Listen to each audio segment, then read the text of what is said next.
What is your most disturbing secret that you have never told anyone? Story 1. My husband passed away a few years ago. I tell everyone how much I loved him and only talk about the good times we had and how great he was. In truth, I disliked him for every bit of the 33 years we were together. He was unkind to me, both physically and emotionally, every single day. He hid it well, and in front of others he acted fine toward me. But when we were alone, he was terrible. I disliked him so much. I live alone now and am just finding myself. I moved to a different state, made new friends, and everyone seems to really like me. And I even like myself now, too. It has been really hard to tell myself that I am okay. I have never said any of this out loud. I feel bad that I am relieved he is gone. Story 2. When I was very young, I once got into trouble after clashing with my sibling. A parent I experienced as overwhelming and intimidating confronted me, and I broke down in tears as their anger rose. In that moment, I felt cornered and powerless, overcome by fear, a feeling that has stayed with me ever since. I stood there like that for a moment when suddenly his anger instantly left his face, making way for shame. He dropped to one knee in the doorway, put his head in his hands, and cried to himself, saying, "What am I doing? I am a bad father." I walked over to him, still crying, and said, "You are not a bad dad." I hugged him. He left. I do not know if he thinks I forgot about that day or what, but I remember it vividly. This was over 30 years ago. We have never talked about it. Story 3. So my wife makes great biscuits and gravy, like really good. I never liked biscuits and gravy before we got married. Maybe I never had a version that was good enough, or maybe my taste changed. All of my kids love my wife's biscuits and gravy too. She is a pretty good cook, so there is that. Over the years, I have had other versions of biscuits and gravy with varying affection for the taste. Some good, some plain, some just flat out mediocre. So again, my wife's gravy with biscuits always came out on top. Well, one day a friend of mine and his wife came over so we could all hang out. He offered to cook dinner for us. He said that he was going to make biscuits and gravy. Now, like I mentioned before, I never liked it before my wife made me try hers, so I was a bit nervous. As I said, my wife's biscuits and gravy always came out on top. When your friend comes over and cooks for you, how do you gently tell them that it is not good? Do you give them the fake-sounding line, "My stomach has been messed up all day," or the tried and true, "I already ate, I will eat it later"? The latter buys you enough time to let them leave before you throw the food out. Anyway, my buddy was cooking, and I was already mentally preparing my speech, going over it again and again in my head so it did not sound forced but sincere enough. At the very least, I thought I could always just choke it down, right? Well, he finished up and had us try it, and I will be damned if it was not the best biscuits and gravy I have ever had in my life. It was so tasty. I had 2 plates worth. I still think of it from time to time. And while my wife's biscuits and gravy is still good, it pales in comparison to my friend's version. Every time she cooks it, I remember his version, and I do not say anything. Nothing at all. I am not trying to get myself in trouble, so I hide my head in shame. Story 4. A newly discovered younger relative is trying to connect with my family after researching his background through an ancestry site. He tried to find us when his mom always avoided the topic of his biological father. No one knew about this until recently, when my parents, 2 of my older sisters, and I found out. Apparently, this was his second attempt to connect with our family, but he was having a hard time, thinking it was because he had come out to them as gay. We tried to help him find his father and asked around about him to other family members. We found out this relative was known about by other close relatives such as aunts, uncles, and grandparents, but was never mentioned because he was the result of an assault by one of my uncles. They swept it under the rug to cover for my uncle, never told the kid who his father was or what he did, and distanced themselves from him. We, on the other hand, do connect with him every once in a while and spend time with him. I do not know if anyone told him that we know who and where his father is, but we have confirmed that we probably have seen him a few times at family gatherings, and that is about it. Story 5. About a year ago, my grandfather called me and wanted to talk. He was an old man, and I do not like talking on the phone, so it always felt more like a chore than something I should do. I put it aside and did not call him back, moving it to the back of my mind. 3 days later, I got a call from my dad. He told me that my grandfather had passed away. I had not called him back. He did everything he could to make sure my brother and I had a good life and a good future. He was always supportive. I never gave him the respect he deserved. I never understood his sacrifices. He did not have much going on for him in the end, and hearing from me and my brother was a big part of his life. I did not call him back that day, and I cannot forgive myself for it.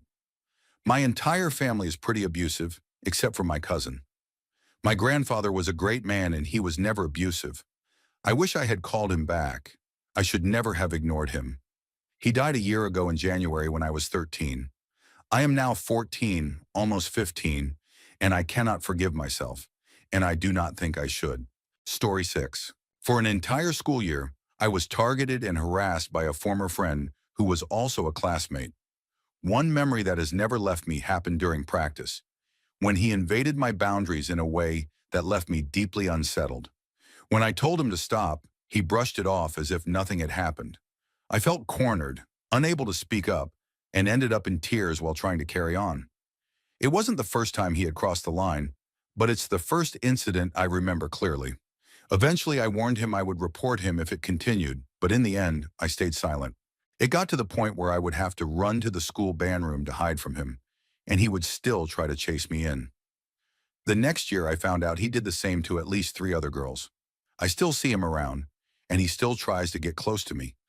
I even attempted to end my life when things with him got really bad, and I lived in constant fear of him at school. I never told my mom because I did not want her to see me any differently. To this day, only about 4 friends in real life know about this. Story 7. I am not really happy with my marriage or my wife. My wife has no concept of managing money because she grew up poor. We are not rich, but we make far more than our lifestyle would suggest. And every time we need to make a major purchase, I have to spend weeks or months reminding her not to spend money unnecessarily. She does not buy extravagant things, but she is always buying something. Lunch at work, coffee, clothes the kids do not need, toys they definitely do not need. And despite her doing the bulk of the grocery shopping and meal planning, about 40% of the food we buy ends up in the trash because she cannot be bothered to check what we already have before going to the store. She is a teacher, which is fine, but she is grossly underpaid for her qualifications because she only wants to work for private Catholic schools. She says she does not care much about her salary, but also insists that we go on vacation twice a year, eat out often, and constantly buy things. If she wants to spend $6,000 on a vacation, then it becomes the #1 priority. If I want to spend $3,000 on a home project, then it can wait. That might all be forgivable if it were not for the fact that I am simply not very attracted to her anymore. She was always overweight, but when we first started dating, it did not bother me. After 2 kids, however, she threw herself completely into the health at every size movement, and there is no reasoning with her. If I tell her she is overweight, then I am being rude and should love her no matter what. If the doctor says it, then they are accused of shaming her. I am not exactly in perfect shape, but I can keep up with our kids while she never plays outside with them. It is not so much the weight itself, but the fact that she refuses to even consider it as a problem. She has convinced herself that it is the rest of the world that is wrong about obesity.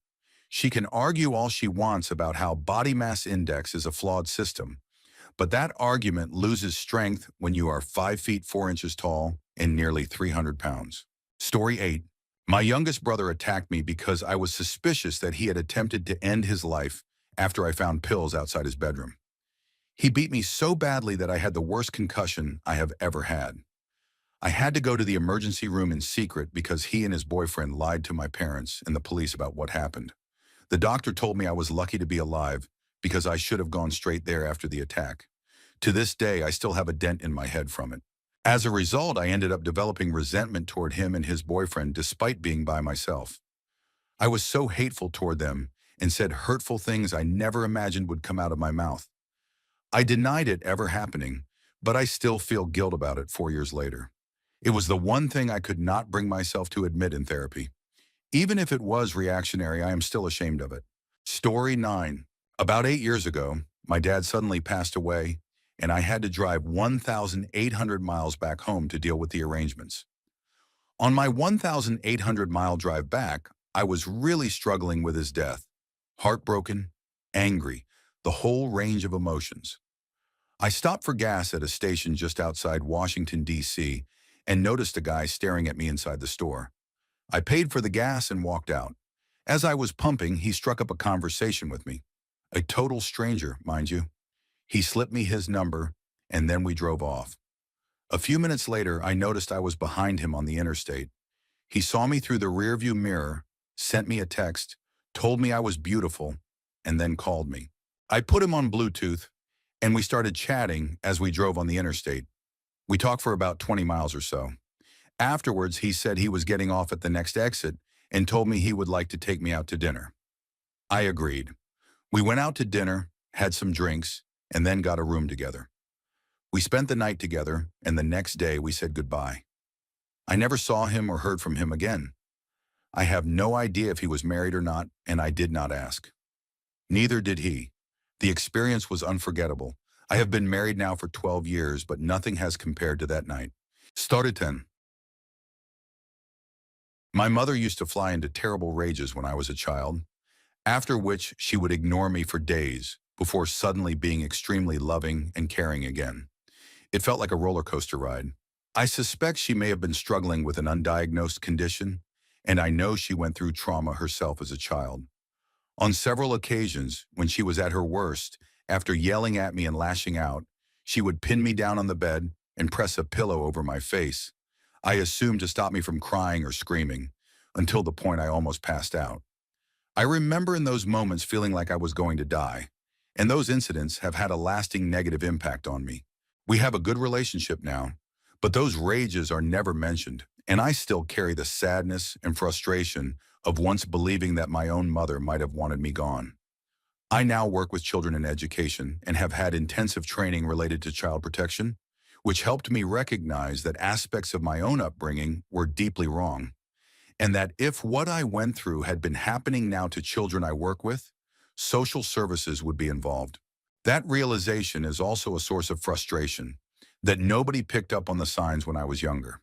Equally, my mother later trained as a teaching assistant, working with very young children aged 4 to 5. She retired recently and was amazing at the job, which also frustrates me, as I wish she could have shown that same duty of care to me. She also would have received the same type of child protection training as I did, and I sometimes wonder if it ever made her reflect on her own behavior as a mother. Story 11. When I was 14, my best friend's mother stood out to me in ways I did not know how to process. My dad was in the military, and my friend's dad was a pilot. His mom had a striking look that reminded me of a well-known actress from the 80s. She was about 5 feet 4 inches tall, blonde, and carried herself with confidence. She often walked around the house in relaxed clothes, loose nightgowns or oversized shirts, and many times I noticed more than I should have at that age just from being around their home so often. She sometimes gave me knowing looks, and at that age I developed strong feelings and daydreams about her. There was one time when circumstances aligned, and I found myself alone with her. Regardless of the age difference, we ended up sharing what I now understand to have been a deeply inappropriate encounter. At the time, I thought it was exciting, and for years I held on to it as a secret memory. But looking back as an adult, I recognize how wrong the situation was. Story 12. Years ago, I swallowed a large number of painkillers along with alcohol and whatever else I had lying around. At the time, I was living in my parents' basement. They usually did not bother me, so I could go days without seeing them. But as fate would have it, we had a family friend coming over for dinner that night. So my dad came downstairs to get me to help cook. I was known as the best cook in the family, so of course he came to me. What he found that day is something no father should ever have to see. My father performed chest compressions on me until paramedics arrived. Had we not been expecting a guest for dinner that night, there is a very real chance no one would have found me until it was too late. I woke up in the hospital a couple of days later. I have read accounts from people who survived jumping off bridges like the Golden Gate, and many of them talk about how all they felt on the way down was regret. That same regret is what I felt when I fully woke up. This overwhelming thought of, I should not have done this. I am so glad it did not work. I immediately started playing it off as an accidental overdose because I did not want to be committed. Later, I kept up that story because I did not want to inflict that pain on my family. Now I keep up the lie because I genuinely want to live, and they do not need to know how low I once got. For anyone reading this who needs hope, it took time and work, but I now have a career I love, a wonderful wife, and the sweetest little boy a parent could ever ask for. As for being the family cook, I am now a sous chef and get to train new cooks in doing what I love most. It may sound cliche, but it is true. Where there is life, there is hope. Story 13. I have been assaulted multiple times in my life, and my husband is genuinely the only man I feel safe with. When I have to walk into a store by myself, I start to shake if anyone talks to me. My family never took me seriously and blamed me for everything, saying it was my fault simply because of how I look. I do not talk to anyone about it because I fear they will judge me the same way my family did. I take Zoloft for anxiety and depression, but I cannot vent to anyone about my struggles, not even my four sisters, because I am a stay-at-home mom and people think I should not complain since I have privilege. The truth is, I would much rather be a normal, functioning human being with a career and without these traumatic experiences. I would give up everything for that chance. Instead, I constantly struggle with whether I am enough for my kids and my family. I battle with my self-image every day because of what happened to me, and it often makes me feel less than. Story 14. I will not share my most disturbing secret on my main account, but I will share one that only some people know. I regret how uneventful my life has been so far. For context, I am a straight man in my early 30s. I never had a high school girlfriend. I did not even lose my virginity until I was 26. I only went to one homecoming dance, and it was disappointing. I never went to senior prom, never joined a spring break trip in high school or college. I never snuck out of my house or had one of those wild nights. I never studied abroad, and I have never been able to afford leaving the country. I never lived in a big city with roommates during my 20s. I have taught high school, worked several other jobs, traveled around the United States, gone to parties, and even played sports, so it is not like I never did anything at all. But I was very close to my family, too scared to move out of my hometown, and I never had the carefree adventures that so many people talk about. I know this might seem trivial compared to other stories, but sometimes I lie awake at night thinking about it and how I will never get the chance to go back. It makes me extremely sad to know that part of life has passed me by. Story 15. My sister, who is 10 years older than me, used to beat me almost daily. She once broke my nose by slamming it into a door. She bent my fingers back until they snapped. It was brutal. She even killed my hamster, throwing it against a wall and laughing. It started when I was about 9. I later learned from my brother, who was 4 years older, that she had tried to smother me as a baby because she did not want to share being the only girl.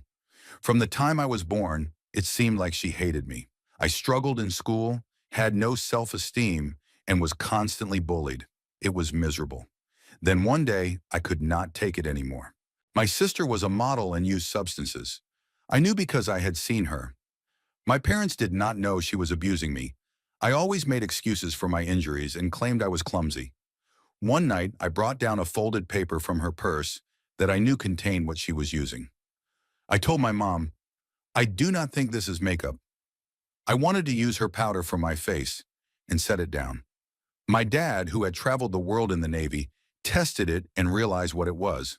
He went under the sink, grabbed black trash bags, and as he did that, I finally confessed what my sister had been doing to me. I broke down, and my dad told my mom and me to follow him. I kept explaining the physical and emotional torment she put me through while my father emptied her entire room into the bags and threw them out the window. My parents felt awful. They had not realized it before. I then told them why I had stayed silent. She had threatened to set fire to my room and nail the door shut if I ever told. Ironically, my father found a hammer and nails hidden under her bed, which made him even angrier. She was 21 at the time, a college student in a sorority, modeling and loved by everyone. Meanwhile, I was the sickly kid who was never good enough. Her cruel voice still lives rent-free in my head when I feel unattractive. My sister moved out and has had a seemingly perfect life since, while projecting herself as religious and judgmental. Only a few friends and my husband know what really happened. My parents never looked at her the same during holidays, and before my mother passed away, she confided in me that she always suspected something was wrong with my sister because she had always been cruel to others. Story 16. I had a mentor at church who taught a youth group class, and I developed a very close relationship with him along with several other boys. He was like a mix between a favorite uncle and a cool older brother. When we were about 14 or 15, we would go over to his house once a month to play Halo multiplayer, drink soda, and eat pizza. Most of us were pretty nerdy, but I was the lone athlete in the group. I was constantly exercising and had a strong build, so when I complained about back pain, he offered to help. He had once gone to massage school, and his techniques actually worked. Everything seemed above board. He massaged my back with others in the room, and I felt fine with it. These hangouts happened many times, and I never thought anything of it. Fast forward to my 30s during the Me Too movement, when issues of grooming and power imbalances were being discussed everywhere. Out of nowhere, a memory resurfaced. One night, I had fallen asleep in his bed. He was in the bed too, and I remember him rubbing me in a way that felt affectionate but crossed a boundary. I was in that half-asleep state and became aware that his hand was making contact where it should not have been. Panic set in, but I did not move right away. Eventually, I shifted and pretended to roll over in my sleep, and nothing else happened. Shortly after, he got up and started his morning. I acted normal, and so did everyone else. We never spoke of it, and it never happened again. For years, I buried the memory and convinced myself it had been a dream. He remained a trusted mentor through the rest of high school, but when the memory resurfaced, it recontextualized everything. I do not think anything criminally explicit happened, but it was still unwanted and inappropriate. I have not told anyone from that time, because it would cast a shadow over what were otherwise good memories with my group of friends. To this day, I do not know what to do with it. I do not hate him. In many ways, he was a positive influence, but there was also this one wrong moment that changed how I think about the past. It is easier to bury it than dwell on it, but writing it down is my way of trying to process it. Story 17. I have only ever told one person about this, and I do not talk to them anymore. When quarantine started, I was at a really low point. I do not want to blame the quarantine for my actions, but during that time my mind wandered, and I began watching a disturbing type of adult content that I will not disclose.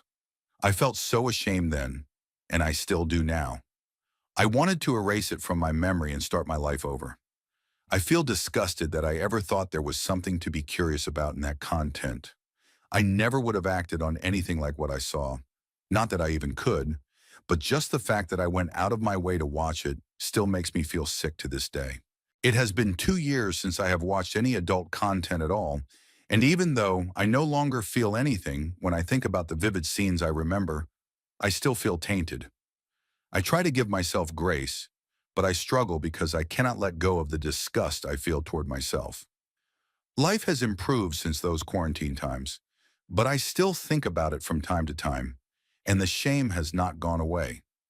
I do not see the point in talking to anyone in my life about it now, since it is not something I will ever return to and not something I ever want to think about again. Story 18. I do not usually hate people. I consider myself forgiving, and I do not hold grudges. But there is one person I truly despise and dream about harming, even though I know I never would. It is my paternal grandmother. She has been cruel and destructive her entire life. She ruined the lives of her 2 sons and their families, and even her grandchildren have suffered because of her. She was extremely harsh and abusive during my father's childhood, and he still carries that trauma today, even though he refuses to admit it. She also ruined my mother's marriage by constantly humiliating her and her family publicly, and now I, as her grandchild, suffer from the aftermath. People often say grandparents are supposed to be loving and kind, but my grandmother is the opposite. I despise her, and I carry a lot of anger because of the pain she has caused across generations. Story 19. When I was 15, my family had some outdoor cats that we cared for. That year, a stray tomcat started harassing the others. My dad was too busy with work to handle it, so I decided to take matters into my own hands. One day I saw the tomcat and threw a brick at it. I hit it near its back, and it immediately fell over. It was not paralyzed because it kept writhing, but it was clearly badly injured. I just stood there, shocked at what I had done, watching it struggle. After a few minutes, I ran inside and told my mom. She said the best thing to do was to put it down and bury it, and sent me back outside. I wanted it to be quick, but I had limited options. I decided on using an axe, thinking it would be the fastest. I struck, and though it ended quickly, the aftermath was more graphic than I could handle. I cried, felt sick, and hated myself for what I had done. That night, I attempted to end my life for the first time.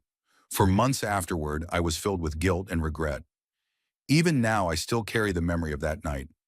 I sometimes have nightmares, and I struggle to get the image out of my head. Though I am in a better place today, it remains one of the darkest experiences of my life. Story 20. When I was very young, I lived in a place where I never felt safe or at ease. The environment weighed heavily on me, even though another child in the home seemed to thrive there and was even considered for adoption. For me, however, it felt suffocating. I acted out often, as if my behavior was the only way to show that I didn't belong. Eventually, I was moved somewhere else.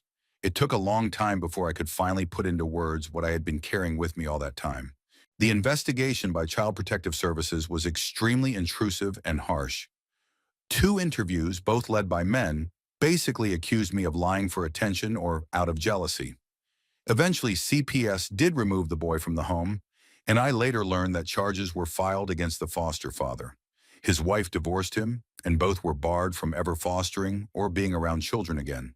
I remember asking my caseworker if the boy was ever adopted, and she said no, not to her knowledge. He just aged out of the system and went into a group home for disabled kids.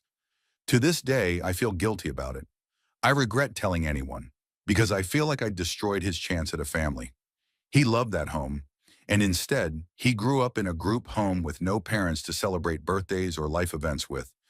Just another number to the staff. I still feel like I ruined his life, and his foster mother's too. She had been kind and wonderful, and all of this must have devastated her. Later, I was adopted by a great couple, but the guilt stuck with me. I also went through more assaults later in life, and because of how things turned out with CPS, I never reported them. To this day, I struggle with the thought that telling the truth only caused more harm, and I do not know what good it did for me in the end. Story 21. I worry that I might be incapable of true love, or maybe just a monogamous love, or maybe I just cannot identify my feelings. I am not sure. What I do know is that since I was 15, I have only been in long-term relationships, each lasting at least a year, with the longest lasting 5 years. I have been in 5 relationships, and they all ended the same way.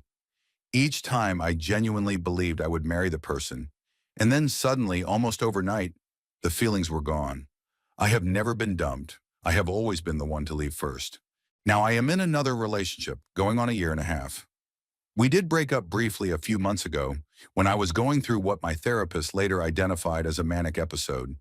It was the only ugly breakup I have ever had, and during that time, we both ended up with other people.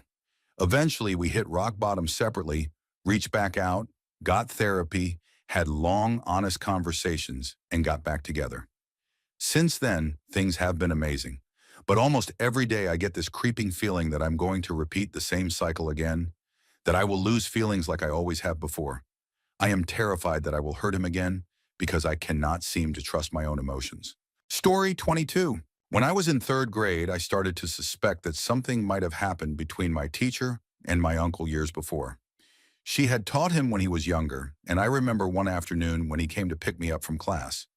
The way she acted toward him immediately struck me.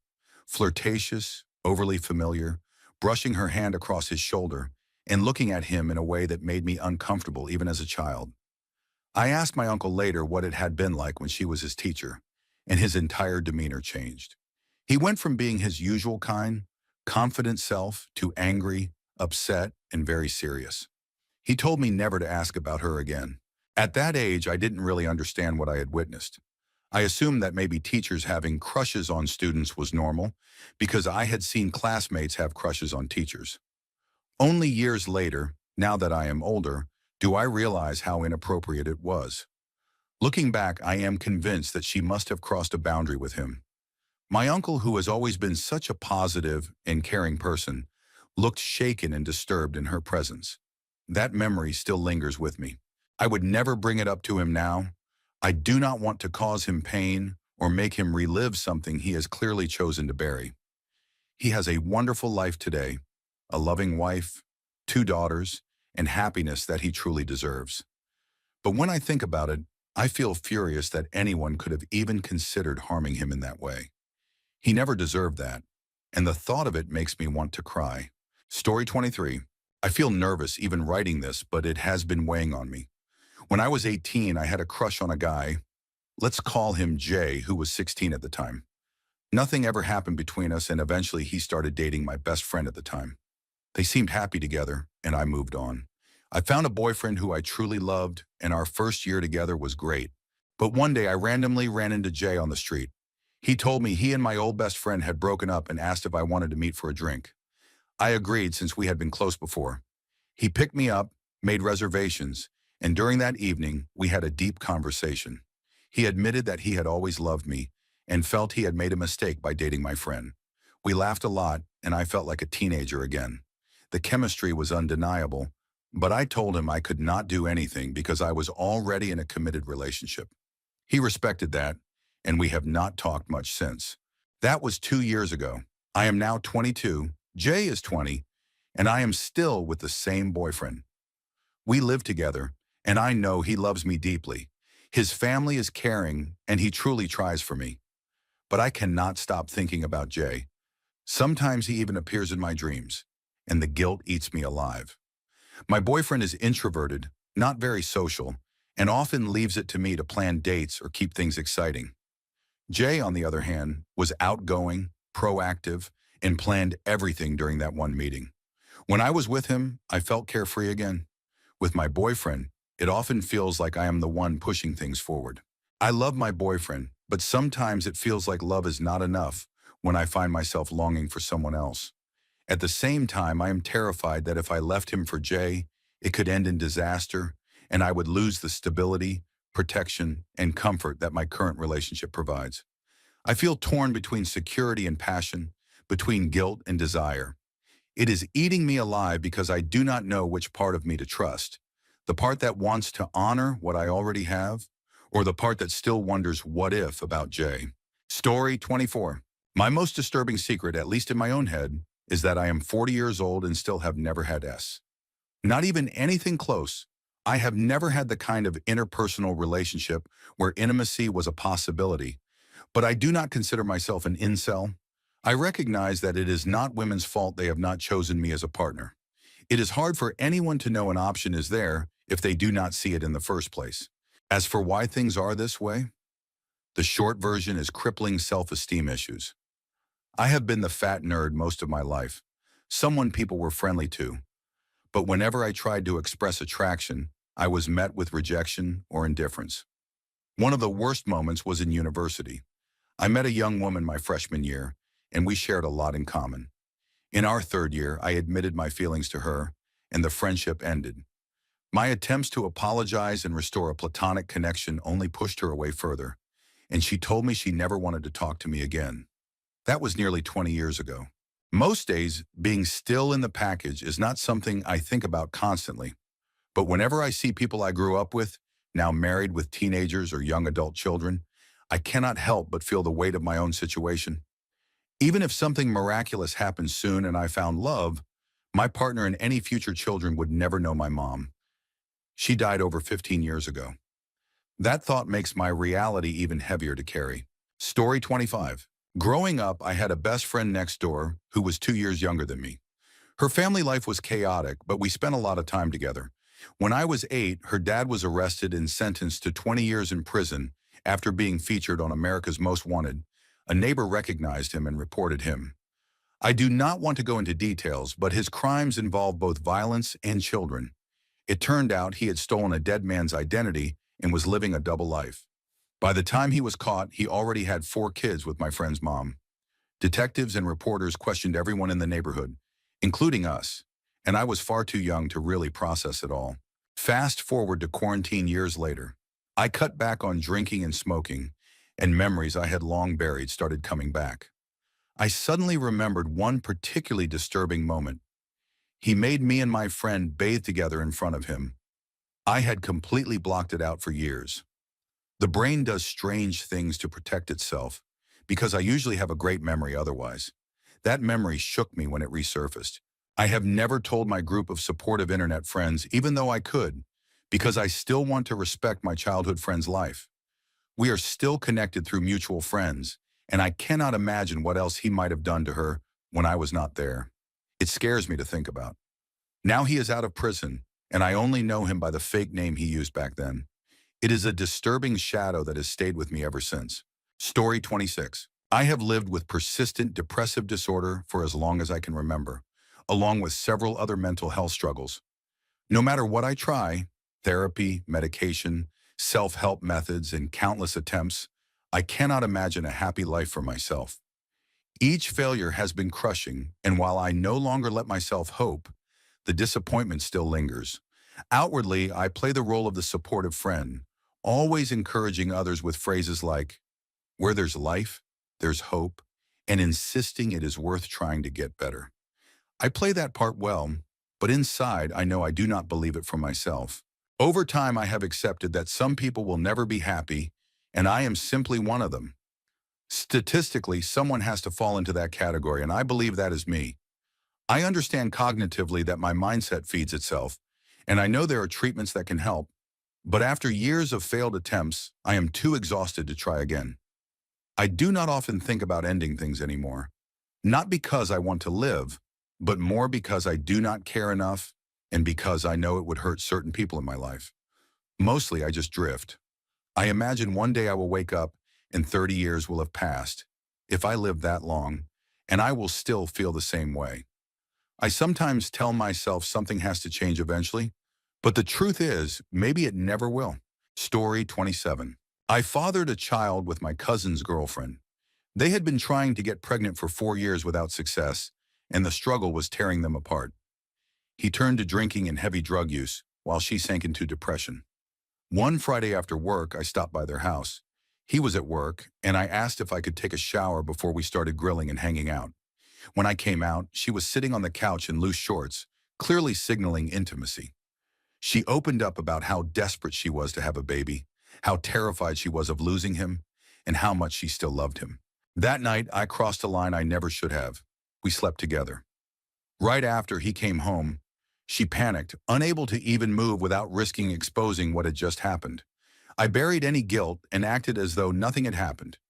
8 years later, they are still together, seemingly happy, and I do not think he has any idea. But I know the truth. When the child was 3 years old, she contacted me and sent a picture. The resemblance was undeniable. It was my son. She told me the only reason her husband believed the boy was his was because my cousin and I share very similar features. He has raised the child as his own, never suspecting, and I have lived with the weight of knowing every day since. Story 28. When I was younger, me and the neighborhood bully both had BB guns. This was Texas, so of course we did.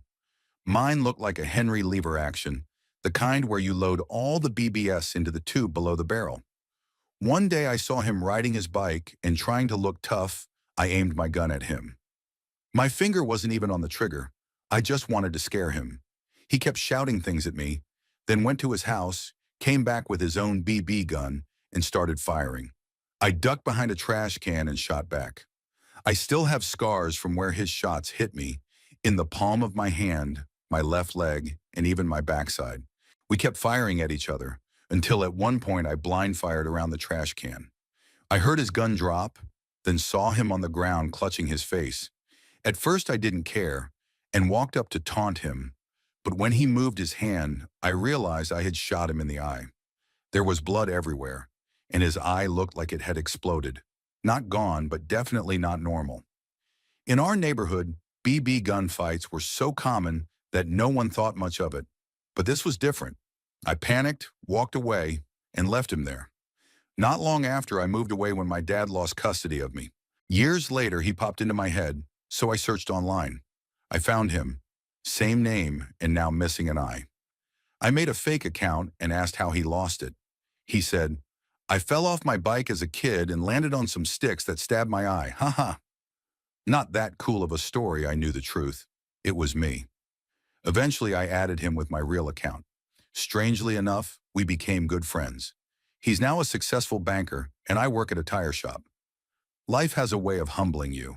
Story 29. I sometimes feel like there's an illusion of control over myself. On the surface, I come across as empathetic. I help people without hesitation, friends, strangers, whoever, and people pick up on that. But underneath, it feels like something else entirely. The truth is, I often realize I don't actually care about what happens to people close to me, as long as it doesn't directly affect me. There have been multiple times when I was told terrible news about someone, and I felt nothing.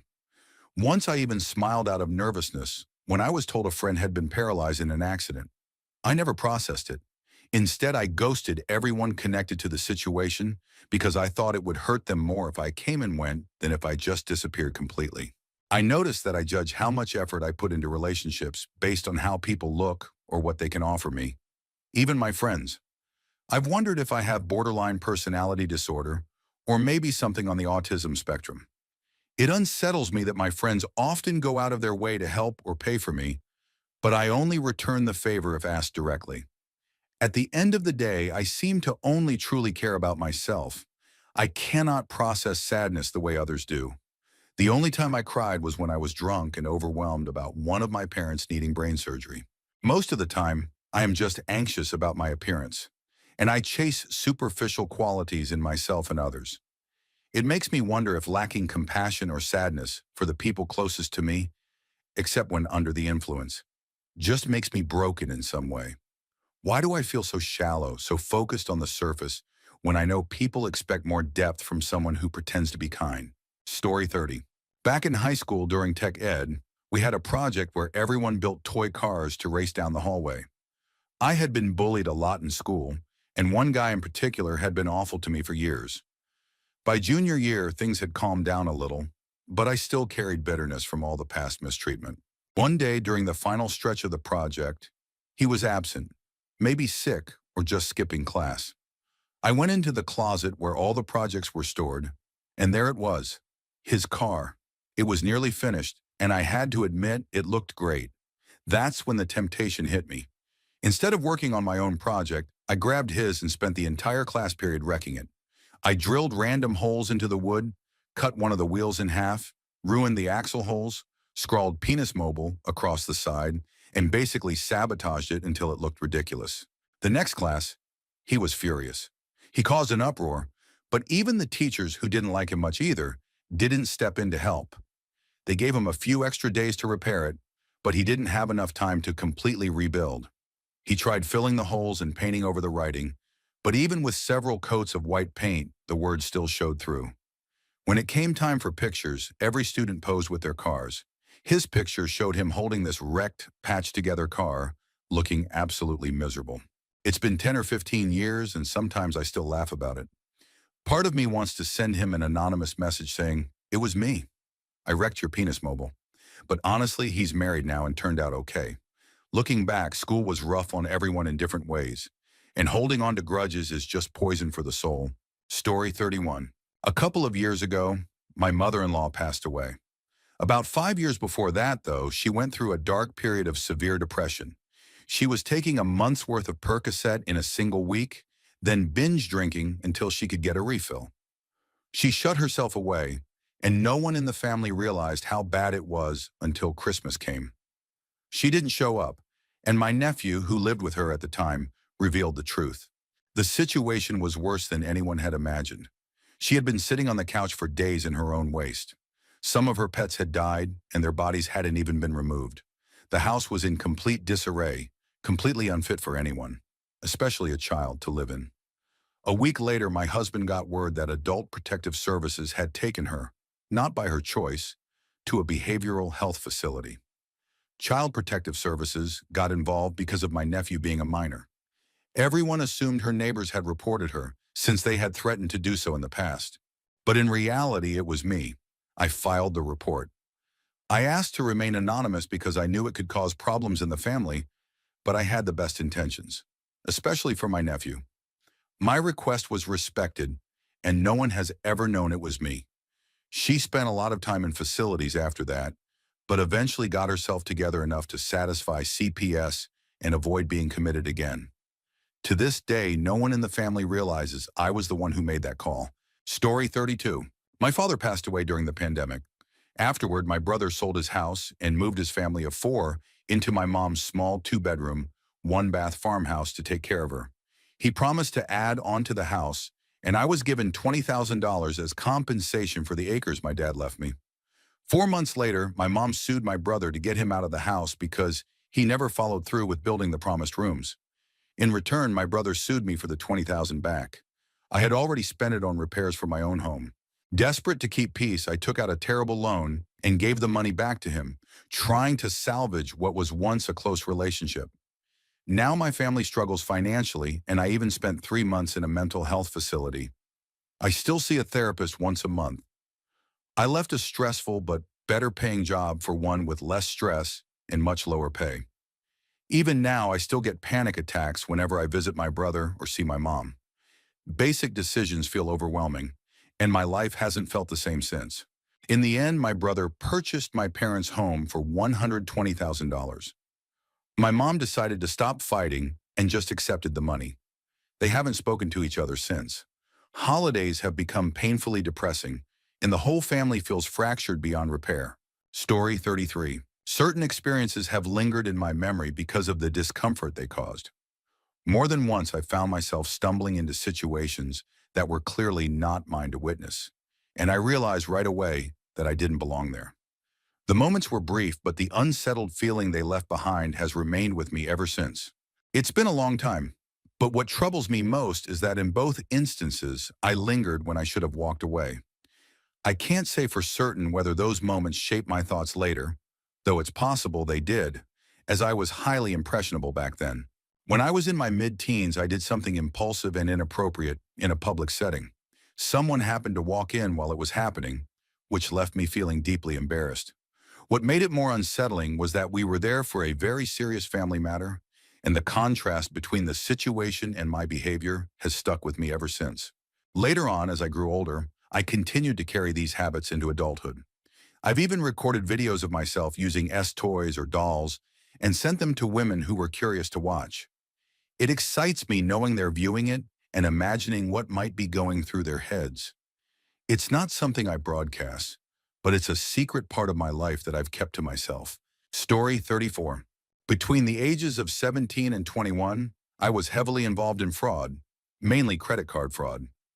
I ran a small operation with about 6 people on the other side of the country. They acted as the muscle and arranged drop addresses, often using the homes of drug addicts to receive stolen goods. The moment it really hit me what I was doing was when I was checking off a list of items delivered to one address. 6 out of 7 were accounted for, but one was missing. I confirmed with my right-hand man that it had been delivered and signed for. Over the phone, I heard him attack the addict in his room, and that's when the reality set in. I realized there's no such thing as a victimless crime, and I started planning my way out. At the peak, I was making about $4,000 a day for myself, plus money for the others. But my paranoia was sky high. I watched close online contacts getting arrested. One associate who ran a marketplace even made national headlines when he was caught in a hotel room with laptops full of incriminating chat logs, including no doubt our conversations. That was my signal to quit. Today, I often work with cash, and I've never stolen a penny since. You could trust me with $1 million, and I wouldn't take a cent. Strangely enough, I believe the whole experience shaped me morally. Sometimes people stumble into doing bad things before they fully understand what good is, especially if they never had guidance to begin with. For me, that hard lesson came early, but it ultimately changed my life. Story 35. I've been friends with someone since college, and now that we're in our mid-30s, I don't really want to be friends with her anymore. On the surface, it sounds harsh because she's been through a lot. She's a survivor of sexual assault and domestic abuse, takes medication for ADHD and anxiety, struggles socially, and has even contemplated suicide. But despite everything she's endured, being her friend has become exhausting for me. She's often petty and spends a lot of time fixating on hating people, sometimes even other friends of mine, or acquaintances she barely knows. She condescends to me without realizing it, explaining things like I'm 5 years old. She also constantly inserts herself into my personal decisions, acting as if she knows what's best for me or for our entire friend group. On top of that, She's a very outspoken liberal, atheist, and feminist. And while I don't care about people's political or religious identities, she often judges others harshly for theirs. I've been in situations where she's made offhand comments in front of my friends who identify with certain groups, and it makes everyone uncomfortable. She also has a habit of overstepping personal boundaries, and it wears me down. I've confronted her about some of these behaviors before, and sometimes she admits to them, but other times she's in complete denial. I've never laid out the full picture of just how angry and frustrated I've been, because honestly, I don't think she could handle it. Part of me fears that if I ended the friendship, she might spiral and hurt herself, especially since she considers me one of her closest friends. So instead, I've been slowly distancing myself, chalking it up to being busy with life. But deep down, I know I'm keeping this friendship alive out of pity, not because I truly want to. And that's its own kind of burden. Story 36. I'm not sure if this counts as disturbing, since it never directly harmed anyone, including myself, but it has stayed with me. When I was younger and the death of Princess Diana dominated the news, I stumbled across a post on a local bulletin board service claiming to have her autopsy photos. Out of curiosity, and because I had never seen a real dead body before, I opened it. The pictures didn't look like her, but they were definitely autopsy images. A skull with skin peeled back, blood and tissue still visible. My first reaction was fear. My heart pounded, and I felt terrified just from looking. That bothered me. I hated that I was scared of pictures, so I forced myself to keep looking. I thought if I confronted the fear, it would go away. Eventually, I started seeking out more images and found websites like Ogrish and Rotten, which were filled with graphic content. That's where I saw many things for the first time. But one that left the deepest mark was agonal breathing, the sound a human makes when dying. It felt unnatural, almost alien, like something humans shouldn't do. The sound unsettled me so much that, once again, I forced myself to keep watching and listening until the fear dulled. Now, as an older man, images or videos of death no longer frighten me. Instead, they make me appreciate life more. I've seen enough to know how fragile it is and how easily it can be lost, whether through accidents or violence. That perspective makes me an extremely careful driver. I follow the rules, never take reckless risks, and always keep an eye on others, knowing their mistakes could cost lives. It also makes me calmer in everyday interactions. I avoid fights and confrontations because I know too well how quickly they can spiral into something irreversible. In a strange way, those disturbing images taught me to value safety, peace, and life itself. Story 37. I was domestically trafficked by my narcissistic ex-husband. It's a form of human trafficking that isn't often talked about, but it happens. I want to share more about it and connect with others who've been through something similar, but it's incredibly difficult to find people who understand. It's also terrifying to talk about, even with friends and family. Most people don't believe me, partly because I don't look like a victim. But what does that even mean? It was made worse by the fact that it was done by someone I loved, my own partner. That makes it harder for others to believe, but the truth is, it does happen. And more often than people realize. I went through things I still struggle to process. I had a man legitimately try to murder me. I was held against my will, drugged, physically assaulted, and solely assaulted. None of it was consensual, even if it looked that way from the outside. All of it was rape because I never truly agreed. I was violated so many times I lost count. Even now, I still have nightmares about what happened. It's been exhausting trying to return to normal life, pretending nothing happened, and acting like I'm okay when inside I feel broken. Sometimes I feel like I'm an outsider, just watching life play out, like I'm in a game I keep failing at. I'm also autistic, level 2, which means I need support, but I'm not getting any. That makes everyday life even harder to handle. I'm scared that everything I went through is going to define me forever, that I'll never escape it. And what hurts most is the disbelief I face when I try to share my truth. People brush it off, like it couldn't have happened, and it leaves me feeling even more isolated. I know what I endured, and I live with the scars every day. It just sucks to feel like no one else believes me. Story 38. My mom was my hero. I sat with her in hospice and watched her die over 4 to 5 days in one of the most torturous ways imaginable, dehydration. That word might sound mild, almost harmless, until you've seen it in real life or gone without water yourself for even a short stretch. It's not benign, it's slow, cruel, and relentless. This was considered the least horrible of the options our society allows. In America, there's this warped sense of virtue in making people suffer at the end instead of allowing them the dignity to pass peacefully. I'm a physician. I swore to do no harm. Yet there I was watching my mother's lips crack, her breathing grow ragged, her heart struggling against thickening blood as her body fought to hold on. Hospice provided sedating medication, but no vitals were taken. No one could truly know the depth of her suffering in those final days. She was supposed to go in one day. Instead, she endured 5 long, awful days. This was the same woman who labored for 2 days to deliver me as a 10-pound newborn. The same woman who was both gentle and fierce, who had spent her life enduring the impossible. She deserved peace. Instead, she suffered. I thought about giving her an overdose of pain medicine, ending her agony myself. I didn't, and I regret it. My whole life, people have known me as someone who fights impossible battles for change. She taught me that.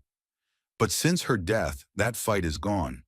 I feel hollow, deflated, cowardly for not doing more, for not sparing her that agony, for not pushing harder for laws that give people the right to die with dignity.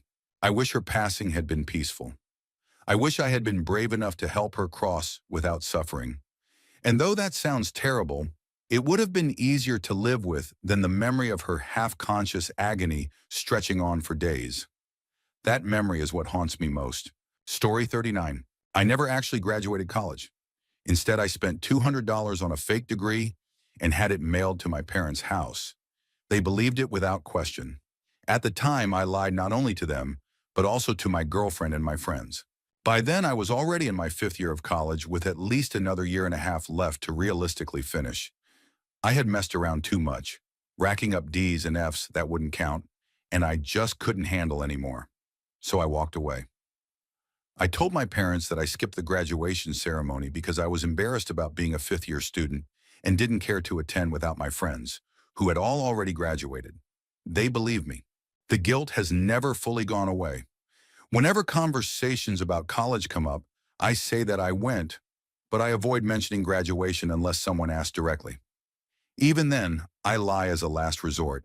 Deep down, I still regret it. I wish I had worked hard, finished my degree, and given my parents the chance to cheer for me as I walked across that stage. Now, it doesn't make sense to go back just for a piece of paper.